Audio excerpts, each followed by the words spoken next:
Hello everyone, welcome to my channel. I hope everyone is having a wonderful day. The morning light slipped through the curtains of Tori Spelling's Los Angeles home like a whisper that didn't want to wake anyone. It was the kind of soft, forgiving sunlight that usually promised new beginnings, a fresh coffee, a school run, a script to read, a day to conquer. But this morning carried a weight. It settled into the room before Tori even opened her eyes, heavy and uninvited, like a truth her heart already knew, but her mind wasn't ready to accept. Her phone buzzed on the nightstand. Once, twice. She reached for it without urgency, still half dreaming, until she saw the name on the screen. A pause followed, brief, instinctive, protective. Then she answered. What came next would fracture her day into a before and an after.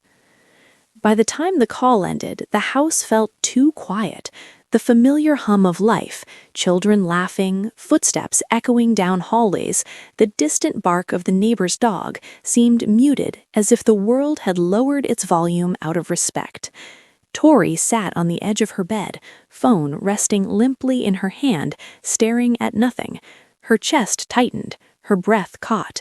The news was painfully simple and impossibly cruel. Someone she loved, someone who had shaped her life in ways both public and deeply private, was gone. Grief doesn't always arrive with screams. Sometimes it comes as stillness, as disbelief so complete it feels almost peaceful at first. Tori felt that stillness now, a numb shell wrapping itself around her heart. She stood, walked to the mirror, and searched her reflection for some sign that this wasn't real. But her eyes already knew. For Tori Spelling, loss was not unfamiliar. Hollywood had taught her early how fleeting applause could be, how quickly faces disappeared from sound stages and dinner tables. Yet this loss felt different. It cut deeper, bypassing the protective armor she'd built over decades of public scrutiny and private struggle. As the day unfolded, messages began to flood in.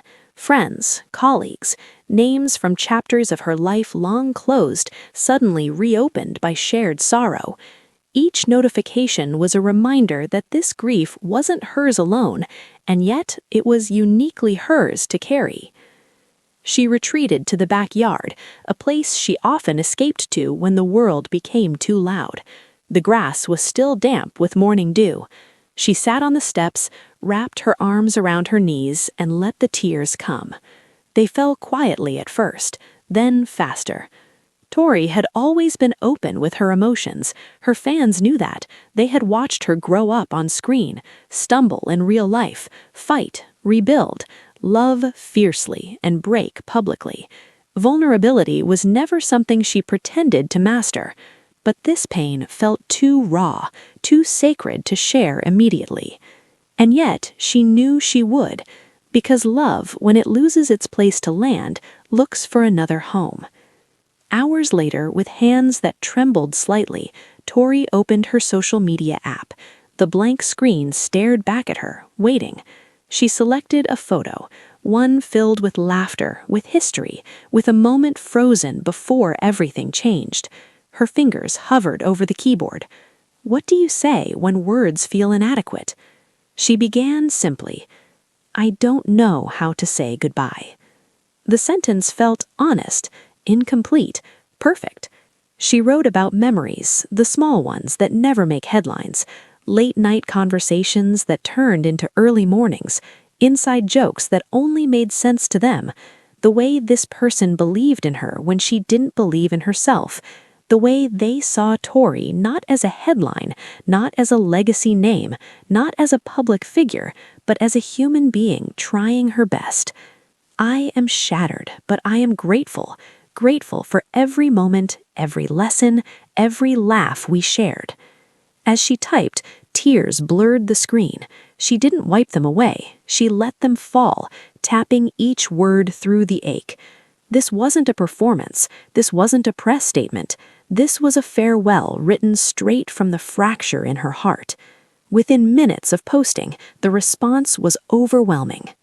Fans responded with hearts, prayers, candles, and words of comfort from around the world. Many shared their own stories of loss, reminding her, gently, that grief is a language everyone understands eventually.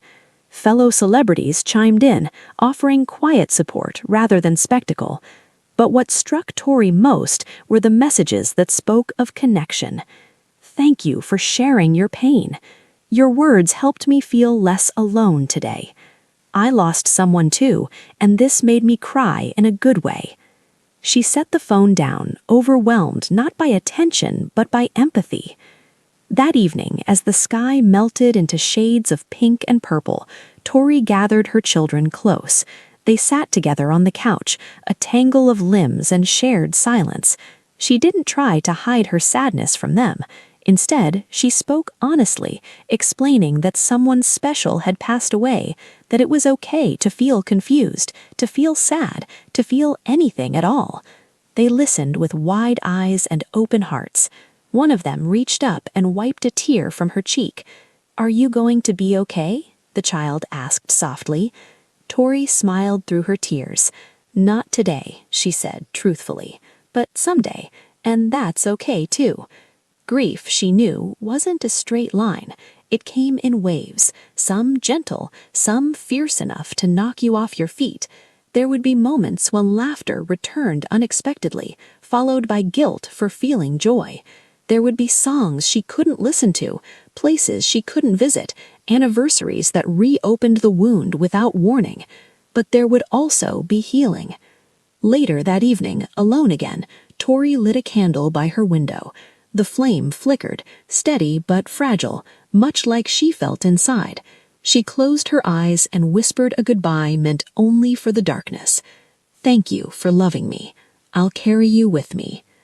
In the days that followed, Tori didn't rush her grief. She canceled meetings, she stepped back from obligations, she allowed herself the rare gift of slowing down in a world that constantly demanded momentum.